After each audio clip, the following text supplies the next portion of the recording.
Hi guys, for today's video guys, yan guys, install tayo ng CCTV guys. Yan. So marami-rami yung kakabit natin yan, mga 30 pieces siguro. Yan. Iwan na lagyan na sa monitoring. So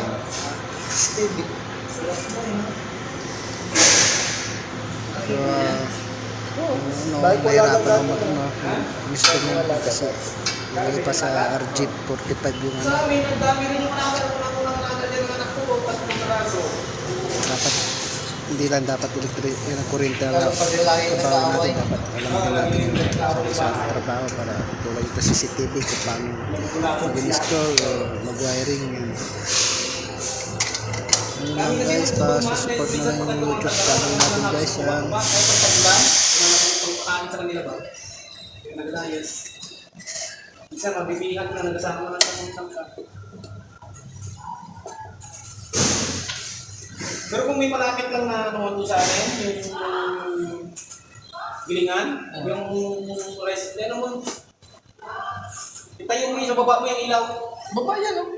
Hindi mga ganyan yan dapat, oh. Ganun. Isa pa baba. Yan, isa pa. Isa.